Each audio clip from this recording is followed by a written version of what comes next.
Hi friends, എല്ലാവർക്കും journey വിത്ത് ലുഫ്ന YouTube ചാനലിലേക്ക് സ്വാഗതം. ഞാൻ ഈ ഓപ്പൺ ചെയ്യുന്നത് സോളാർ ഫെൻസിങ് ആണ്.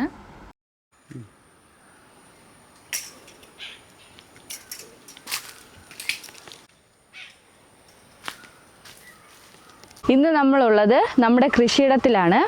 കൃഷിയെ ഇഷ്ടപ്പെടുന്ന എല്ലാവരും നമ്മുടെ വീഡിയോ കാണുക, നമ്മളെ സപ്പോർട്ട് ചെയ്യുക, ചാനൽ സബ്സ്ക്രൈബ് ചെയ്യുക. ഇന്ന് നമുക്ക് കുറച്ച് പയർ വിളവെടുക്കാനുണ്ട്. കണ്ടോ, നമ്മുടെ പയർ നല്ല നീളത്തിൽ വളരുന്ന പയറാണ്. ഒരുപാട് കുലകുത്തി പിടിക്കുന്ന പയറാണ്. കണ്ടോ, കുലകുലയായിട്ട് പയർ വരുന്നത് ഇതുണ്ടോ. നമ്മുടെ പയറുകൾ നല്ല കുലകുത്തി പിടിക്കുന്ന, ഇവിടെ തന്നെ 2 പയറുണ്ട്, അടുത്ത പൂവുണ്ട്, ഇനി അടുത്തതായിട്ട് പൂ വിരിയാനുള്ളതുണ്ട്. കുലകുലയായിട്ടാണ് നമ്മുടെ പയർ പിടിക്കുന്നത്.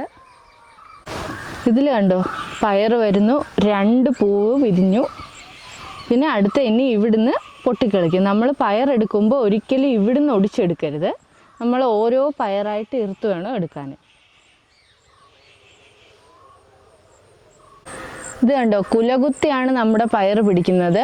ഇങ്ങനെ കുലകുത്തി പയർ പിടിക്കാൻ നമ്മൾ ഒരുപാട് വളങ്ങൾ ചേർക്കുന്നുണ്ട്, അതും ജൈവ വളങ്ങൾ. അപ്പം അത് എന്തൊക്കെയാണെന്ന് നമ്മൾ വരും വീഡിയോയിൽ അപ്ലോഡ് ചെയ്യുന്നതായിരിക്കും. ദിവസവും ഒരു നേരമെങ്കിലും നമ്മൾ വെള്ളം നനച്ചു കൊടുക്കുന്നുണ്ട്. അതുകൊണ്ടാണ് ഈ പയർ ഇങ്ങനെ വളരാൻ തന്നെ കാരണം. പയറിന് വെള്ളം ആവശ്യമാണ്. അധികമായിട്ടൊന്നും ഒഴിക്കത്തില്ല, ആവശ്യത്തിനുള്ള വെള്ളം കൊടുക്കുക ഡെയിലി. ഇപ്പോൾ ഈ ചൂടും കൂടെ ആവുമ്പോൾ പയറിന് വെള്ളം ഉണ്ടെങ്കിലേ പറ്റൂ. ഇത് നമ്മൾ പയർ പൊട്ടിച്ചെടുത്ത ഭാഗമാണ്. അതുകൊണ്ട് ഇവിടുന്നും പൊട്ടിച്ചെടുത്തിട്ടുണ്ട്. പിന്നെ നമ്മൾ വെള്ളവും വളവും കൊടുത്തു കഴിഞ്ഞപ്പം ഇത് ഏകദേശം വിളവെടുത്ത് കഴിഞ്ഞിട്ട് പിന്നെ നമ്മൾ ചെടി നശിപ്പിച്ചില്ല, വളവും വെള്ളവും കൊടുത്തപ്പോൾ ഇനി അടുത്തത് പൊട്ടിക്കിളിച്ച് വരും. ഇങ്ങനെ ഒരിടത്തു നിന്ന് തന്നെ നമുക്ക് നമ്മുടെ ഈ വളപ്രയോഗം അനുസരിച്ച് ഒരു 15, ഈ ഒരു കൊലയിൽ നിന്ന് തന്നെ നമുക്കൊരു 15ഓളം പയർ പൊട്ടിച്ചെടുക്കാൻ പറ്റും.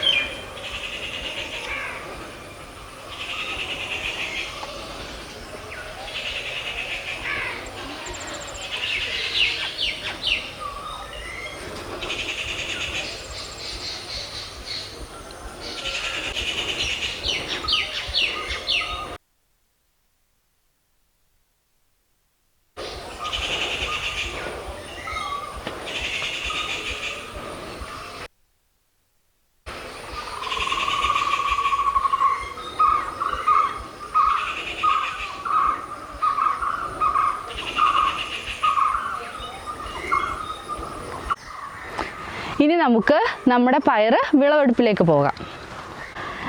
നമ്മൾ പയർ ഇങ്ങനെ ഒടിച്ചാണ് എടുക്കുന്നത്. ഇതായിട്ടില്ല, കണ്ടില്ലേ? ഇനി ഇവിടുന്നെല്ലാം പൊട്ടിക്കിളിച്ച് പൂ വരും. കണ്ടോ, ഇത് കൊലയായിട്ടിരിക്കുന്നത്. എങ്ങനെ പോയാലും നമുക്ക് 10-15 ഒരു കൊലയിൽ നിന്ന് തന്നെ നമുക്ക് കിട്ടും. ഒരുമിച്ച് കിട്ടിയില്ലെങ്കിൽ നമ്മൾ വളവും വെള്ളവും കൊടുക്കുന്നതനുസരിച്ച് നമുക്ക് കിട്ടിയിരിക്കും. പുതിയ കർഷകരൊക്കെ ചിലപ്പോൾ അവർക്ക് അറിയില്ല, പെട്ടെന്നുള്ള എളുപ്പത്തിന് ഇവിടെ വെച്ച് ഒടിച്ചങ്ങ് എടുക്കും. അങ്ങനെ ചെയ്താൽ നമ്മൾ ഈ കൃഷി ചെയ്യുന്നത് കൊണ്ട് തന്നെ ഒരു പ്രയോജനവും കാണില്ല.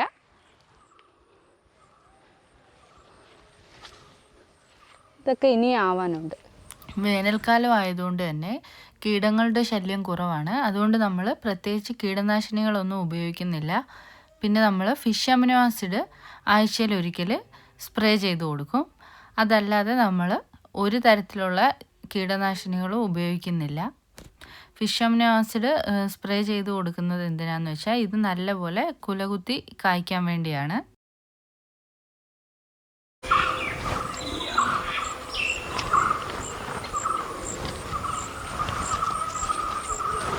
നമ്മളൊരു ഹൈബ്രിഡ് വെറൈറ്റിയാണ് കൃഷി ചെയ്യുന്നത്.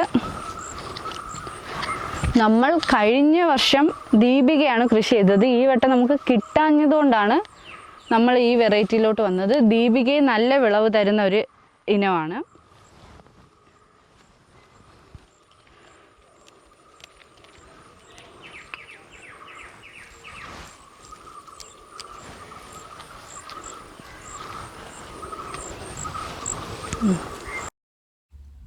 ഉയരത്തിൽ നമ്മൾ പന്തലിടുകയാണെങ്കിൽ നമുക്ക് പയറിൻ്റെ വിളവെടുപ്പ് സമയത്ത് ബുദ്ധിമുട്ടായിരിക്കും. അതുമല്ല ഉയരത്തിൽ പന്തലിട്ടാൽ ഒരുപാട് നമുക്ക് കായ്ഫലം കിട്ടില്ല.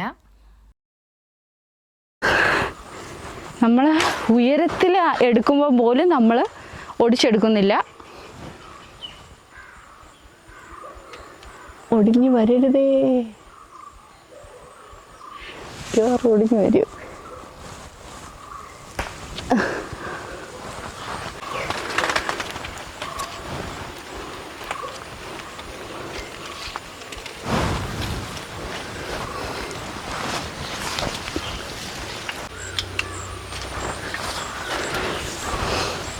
ഈ പയറിൻ്റെ വലിപ്പം കാണുമ്പോൾ വിചാരിക്കും ഇത് എടുക്കേണ്ട സമയം കഴിഞ്ഞു എന്ന്. പക്ഷേ അങ്ങനല്ല, നമ്മൾ അതുപോലെ വളവും വെള്ളവും കൊടുക്കുന്നുണ്ട്.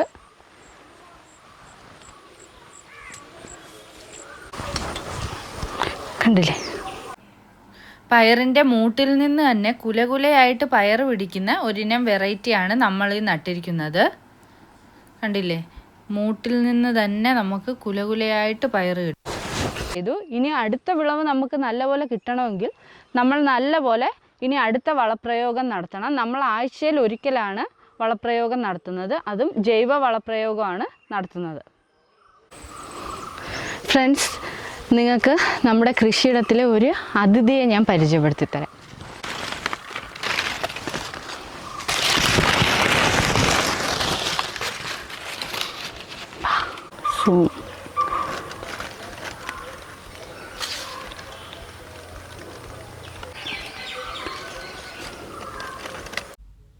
പയർ കർഷകർ അനുഭവിക്കുന്ന വലിയൊരു പ്രശ്നമാണിത്.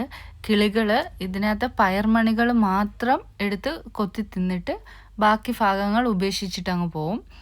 ഏകദേശം നമ്മൾ വരുമ്പോൾ ഡെയിലി 1 കിലോയോളം പയർ ഇങ്ങനെ കിളികൾ കൊത്തി കഴിയും. അവർ രാവിലെ 6 മണിക്ക് മുമ്പേ വരും, അവരുടെ ജോലികൾ കഴിയും. ഇങ്ങനെ ഓരോ ഹോളാക്കി അവർക്ക് കറക്റ്റ് ആ പയർ ഇരിക്കുന്ന എവിടെയാണെന്നറിയാം. അവർ പയർമണികൾ മാത്രം കൊത്തി എടുത്തിട്ട് ഇത്രയും പയർ വേസ്റ്റാക്കി അവിടെ കളഞ്ഞിട്ട് പോകും. രാവിലെയും വൈകിട്ടും കിളികൾ വന്ന് നമ്മുടെ പയറുകൾ ഇങ്ങനെ കൊത്തി നശിപ്പിക്കും. അതിന് നമ്മൾ രാവിലെയും വൈകിട്ടും കൃഷിയിടത്തിൽ ഉണ്ടാവണം. അത് മാത്രമേ നമ്മുടെ ഇന്നത്തെ വിളവെടുപ്പാണ്. ഇനിയും എടുക്കാനുണ്ട്, വെയിലായിപ്പോയി. ബാക്കി നമുക്ക് ഇനി വൈകിട്ട് എടുക്കണം.